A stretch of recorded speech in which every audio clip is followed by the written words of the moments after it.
Hello, everyone, and welcome to the Jeffrey Epstein Show.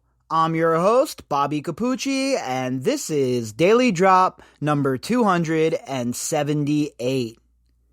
The folks over in the UK are wilding out in front of Buckingham Palace, demanding justice in regards to Joe Exotic of the Windsor family, aka Prince Andrew, and his role on Epstein's stage. And I'll tell you what, folks, it is good to see. This isn't just in America. This isn't just something going on in Europe or something going on in Asia. This is a worldwide problem. And the only way we're going to be able to address stuff like this correctly is if we show worldwide solidarity. And, I don't think it's asking for too much, right? It's not too hard to find it in your heart to give a damn about trafficked victims. I mean, this is the bottom of the barrel type of crime. I was more than willing to turn the other cheek when these dudes were stealing from me and robbing me via all sorts of crazy taxes and all these exploratory foreign wars and entanglements. I'm willing to accept that because basically that's the price of business when you're a so-called superpower. What I am not willing to accept is a trafficking operation run by somebody like Jeffrey Epstein, who has his tentacles at the very tippity top of our society. I am not going to sit by and let something like that occur if I'm hip to it. And it seems like people worldwide have all taken the same stance. And you see it today in front of Buckingham Palace as the people in the UK, the English people, are, demanding some justice here. Let's remember, the royal family exists because of the people. If the people decided that the royal family was going by the wayside, they would be gone tomorrow. So Andrew and his protectors and all of the other Habsburg jaw-having so-called royals, they better wake up and understand that eventually the pitchfork people and the torch people are going to figure out that they are not enemies with each other and that they are actually allies. And the only reason that they're pitted against one another is so that people like Andrew can continue with his disgusting, depraved behavior. Because think about it, folks. If we hate our neighbors and we hate our friends and we're divided along political lines, we're not focused on who's committing crimes. We're busy trying to advance whatever political ideology we ascribe to. And that has been their plan forever. And thankfully, people are starting to get hip to it. People are starting to wake up. And especially in this case, people are starting to understand that this runs much deeper than political lines. This runs much deeper than just right or left. As I stated earlier, this is a worldwide situation and a worldwide network that Epstein and Maxwell were in charge of. So it's not just Republican or Democrat. It's not just one side versus the other. That's what they want. What they truly fear is what's happening in front of Buckingham Palace tonight on a larger scale. Because when the pitchfork people and the torch people figure out that they are allies, oh boy, it will be time to storm the proverbial castle. Our article tonight is going to talk about Mr. Dirty Dershowitz. I guess he's made an appearance from the naked volleyball game in Martha's Vineyard, and he sat down for another interview where he so graciously told all of us that, look, Jeffrey Epstein wasn't a spy, okay? So that's pretty much it, right, folks? If Alan Dershowitz has told us something, we know it's the truth. We might as well pack in the investigation. We might as well not look into it anymore. And we might as well just jettison any evidence that we have to the contrary because, well, Alan, I kept my underpants on, Dershowitz told us so, folks. This guy is an absolute tool bag, okay? An absolute tool. And him lashing out the way he does all the time, the way he conducts himself as he's trying to defend himself, is a huge tell. And don't think it got past me that the second they talked about more indictments coming down the pipe, that Mr. Doc Brownhair, old crypt keeper in underwear himself, started piling on with the unhinged tweets and the nonsensical rants and the whinging. It didn't slip by me. All right? Dershowitz is shook, and he understands that the truth is certainly not on his side, at least from the evidence that we have so far. And in tonight's article, we're going to see a little bit more of Alan Dershowitz's descent into what I can only call madness at this point. Our article is from Newsweek. The author, Richard Miniter, for Zenger News. Headline: Jeffrey Epstein was not a spy, says former lawyer Alan Dershowitz. Yeah, okay, well, like I said, that's it. Let's pack it all in. No need to do any more investigating. I mean, really? Why would Dershowitz ever admit that Epstein was a spy? Jeffrey Epstein was not a spy or an intelligence source, says famed lawyer Alan Dershowitz.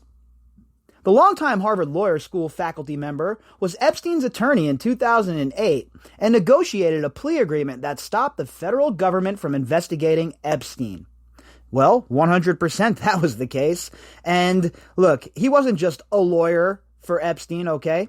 He was the key principal lawyer here. Him and Gerald Lefcourt were really running the show. They were the point guards pushing the rock up the court, right? Looking who to distribute the ball to so that they could make their move to the hoop and score some points. And that was Dershowitz's role here, and that is usually Dershowitz's role. He is a cornerstone type of attorney.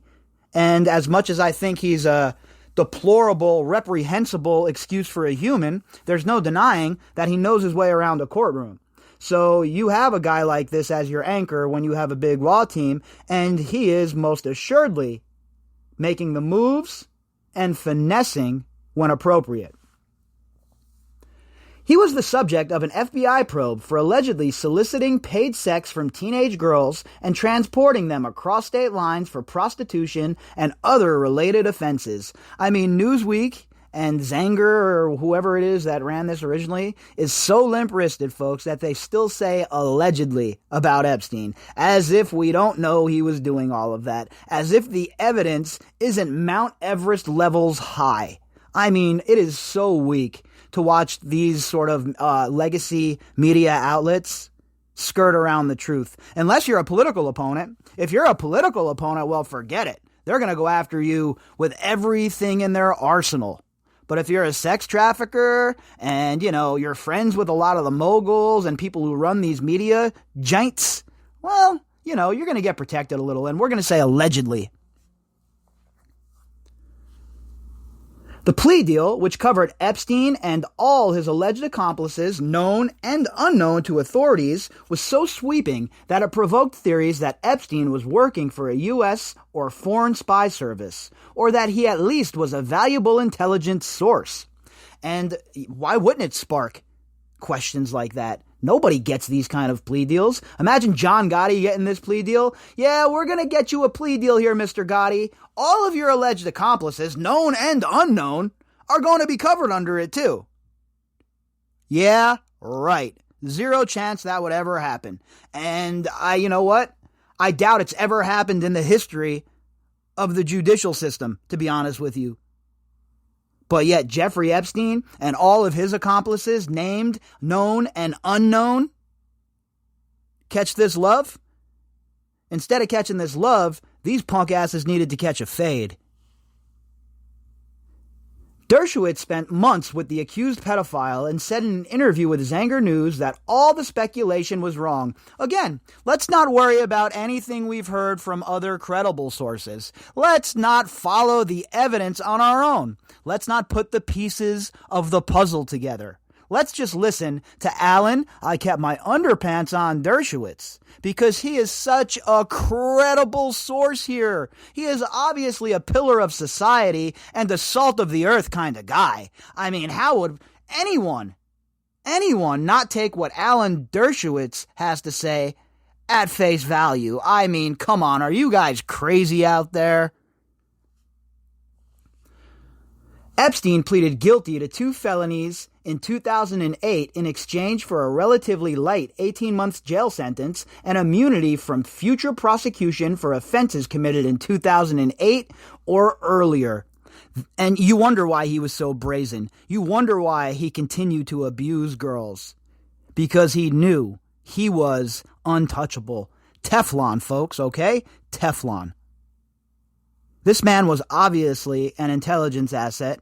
This man was obviously involved in a honey trap blackmail operation.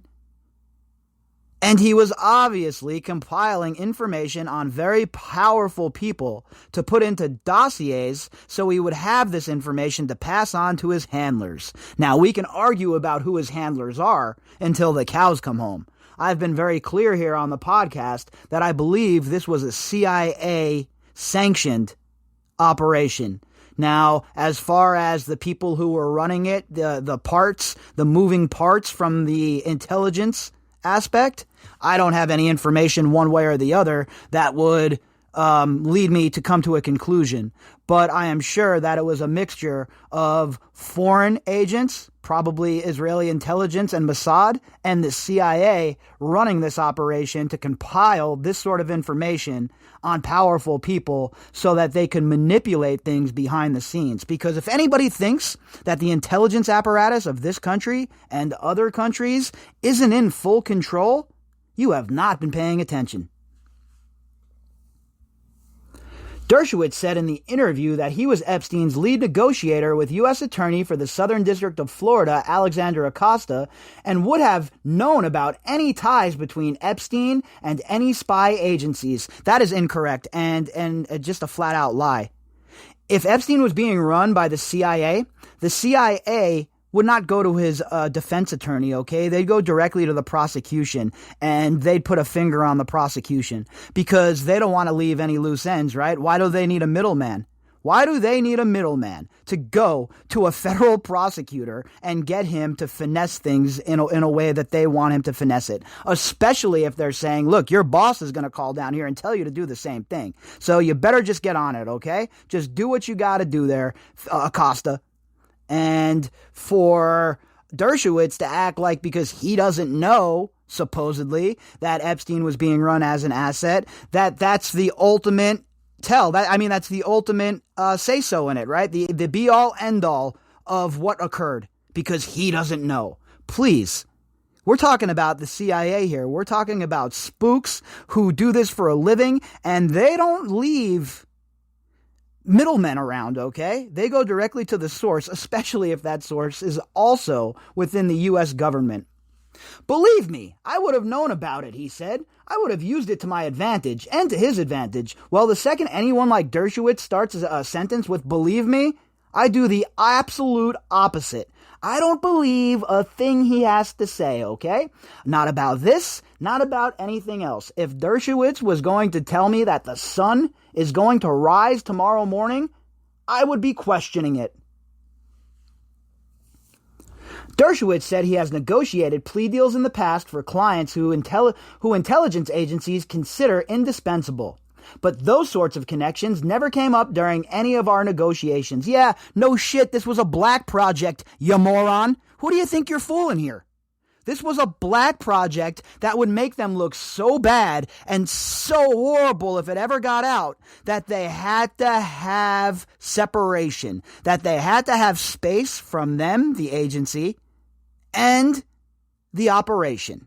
And that is exactly what they did here. They really covered their tracks.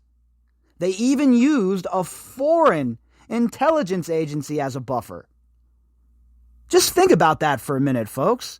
And if you think that that would never occur on American soil, if you think that America would never be engaged in something like this, then I implore you to do a search of CIA projects, of CIA operations, and just take a look at how dastardly and draconian the CIA has been from the very start. Let me tell you why that couldn't possibly be true. If he had any intelligence connection, the first person he would have told that would be his lawyers, Dershowitz told Zenger in a wide-ranging videotaped interview that lasted nearly 45 minutes. Again, that's incorrect. Not when the intelligence agency is the CIA and they don't need Dershowitz, okay?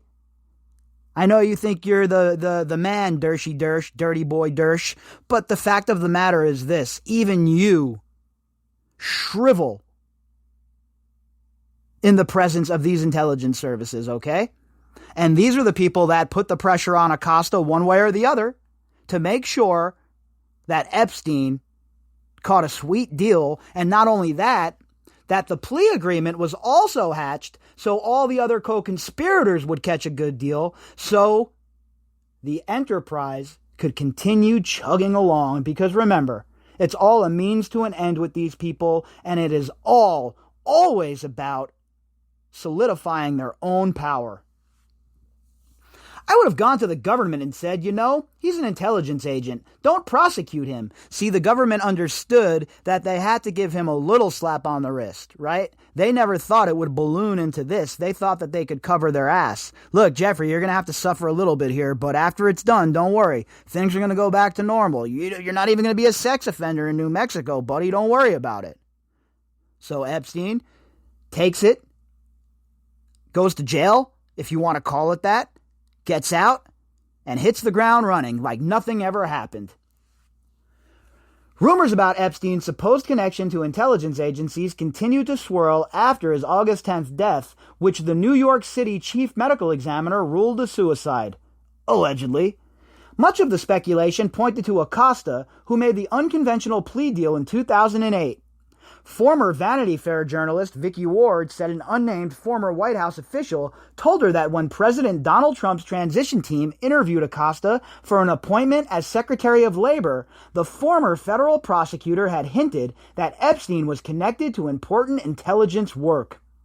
And that was why he was hired, right? Because the person in the Trump administration thought that he was doing intelligence work. That's what they were told anyway, right? So who the hell knows really what the scoop is? Who knows who got to Acosta?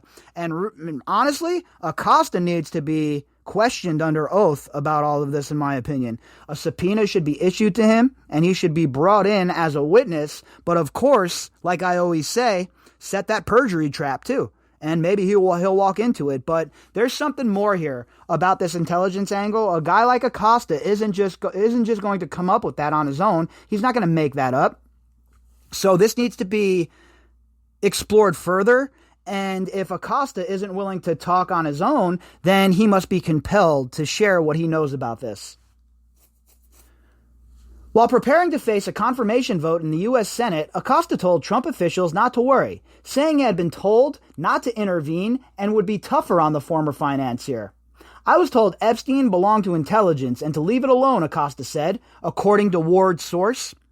And again, Acosta needs to be brought forward, and we need to get to the bottom of this, right? We need to talk to him directly. What did he say? Who told him that? Who approached him with that? Because obviously it wasn't Dershowitz, right? Because Dershowitz doesn't know. So it proves my point, what I was talking about, how the CIA would reach out directly to the prosecutor, not Acosta probably, but whoever his boss was, and send it down the chain. Because that's how these things work. This is a gigantic bureaucracy here, folks. These decisions aren't made in a vacuum. They aren't made in a little office somewhere. These are decisions that are made at the very top. And Acosta was just a delivery boy. Ward's account appeared in the Daily Beast, but she never named her source or provided documents or other evidence to support her version of events. Dershowitz flatly dismissed that uncorroborated account. Of course he did. And the authors of this article over at Zenger, they're puff-piecing this for Dershowitz. They're framing it as Dershowitz is innocent here. And if they think they're going to slide that by with their bit of gaslighting going on, but it won't work. We're all too hip for that by now. What are we, 620 articles deep? I don't know where Acosta got that from, he said. I can't imagine anybody would use Jeffrey Epstein as an intelligence operative, but who knows? Oh, so you're admitting you don't know. So you're just throwing more shit at the wall, hoping it'll stick, hoping people will listen to you without any evidence provided. Well, Mr. Dershowitz, go back, listen to this podcast from the beginning, read other books from other journalists and other independent content creators, and maybe you'll start to understand what happened, you lying son of a bitch.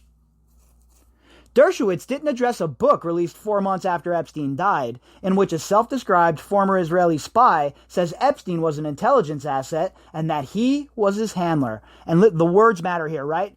In which a self-described former Israeli spy trying to cast doubt on Ari Ben-Menashe's claims that he was a spy. And they do that, they try to subvert you, right, subconsciously with their words in the legacy media. And Newsweek is one of the worst. Ari Ben-Menashe made his claims in Epstein, Dead Men Tell No Tales, whose 3 authors included a former vice president of American media who oversaw the tabloid magazines Us Weekly, OK, Star, In Touch, Life and Style Closer, the National Examiner, Radar Online, and the National Enquirer. Again, what they're trying to do here is cast doubt to the authors of that book. Oh, well, they wrote these tabloids. He was the president of the tabloid, so this is salacious. You can't believe this. Alan Dershowitz would never do this. Ben-Menashe said Epstein and his longtime girlfriend, again, people don't even know what they're talking about over here at Zanger. Terrible outlet, folks. I don't suggest it. Girlfriend, you mean co-conspirator? You mean fellow child abuser? You mean general all-around dirtbag? Yeah, okay, so that's what we're talking about. Ghislaine Maxwell ran a honey trap to lure powerful men by arranging sex with young girls. Young girls, folks. Young girls. They won't even say underage girls in this article. Oh, man, what an absolute dumpster fire of an article. And then blackmailing them with hidden camera videos. Epstein and Maxwell would just blackmail people like that. Ben-Menashe told the book's authors, and we've talked at length about Ari Ben-Menashe as well and his claims and what he used to do as far as work. So we know that Ari Ben-Menashe is a pretty credible guy here, most certainly more credible than Dershowitz or the writers at Zanger. He also claims to have been the Mossad handler for Ghislaine's father, Robert Maxwell, who died in 1991. Maxwell was a publishing magnate who later won a seat in British Parliament. Later, he was accused of misdirecting millions of pounds from his own company's pension funds. After Maxwell's yacht, the Lady Ghislaine, arrived at a Spanish port without him in 1991, his body was found floating in the Atlantic Ocean near the Canary Islands. Robert Maxwell was such a scuzzball that even the sharks and oceanic wildlife didn't want to eat him. That's how much of a disgrace and poison this man was. That death, ruled a suicide, is also sheathed in speculation and misery. Ben-Menashe offered no documents or other witnesses to support his account. Dershowitz said he does not doubt Epstein had connections in high places. He cited a dinner party thrown by Caroline Kennedy, the daughter of the late President John Kennedy, where the guests included Dershowitz and his wife, as well as Hillary and Bill Clinton. He loves bringing up Hillary and Bill Clinton like they're these pillars of society. They are not. They are absolute scumbags, all right? So using them as a character witness is not a good idea. You might as well call in Jeffrey Dahmer, all right? And you might as well call in Richard Ramirez as character witnesses. The phone rang. He, Clinton, was president at the time. And he walked off with the phone and spent probably 15 minutes talking to somebody. I didn't know who it was, Dershowitz said. And then he brought his phone over and said, "Hey, Alan, somebody wants to say hello to you." And he hands me the phone, and it's Jeffrey Epstein. Well, there you go, right there. This proves what we were talking about earlier about Epstein and Clinton being buddies all the way back since Clinton was president. Dershowitz is throwing his boy directly under the bus. So clearly he, Clinton, had some relationship with Jeffrey Epstein. We know that he traveled. Clinton traveled on Epstein's plane. Not to the island, but the charitable areas. I think in Asia and maybe Africa, raising funds for the Clinton Foundation, Dershowitz said. Yeah, did they have fun on their trip to Thailand when they all did their little jaunt to Thailand? What were they doing in Thailand? Everybody had relationships with Epstein. No, only other dirtbags like you. I kept my underpants on, Dershowitz. Only fellow travelers, okay? Normal people understood he was a scumbag, and normal people who had a brain in their head, especially after the first arrest, steered clear of his sick, disgusting ass. And no matter how many other people you try and drag into this, no matter how many times you try and move the spotlight off of your crypt keeper looking ass, it is not going to work. Because Alan Dershowitz, you, my friend, have some very, very hard questions that need answering. If you'd like to contact me, you can do that at bobbycapucci@protonmail.com. That's BOBBYCAPUCCI@protonmail.com. You can also find me on Twitter at BOBBY_CAPUCCI. All of the links that pertain to this episode will be in the description box. And for all of you that are out having a good time tonight, partying, enjoying yourselves, please do not drink and drive. As for me, I will be back tomorrow morning like usual, and we will do it all over again.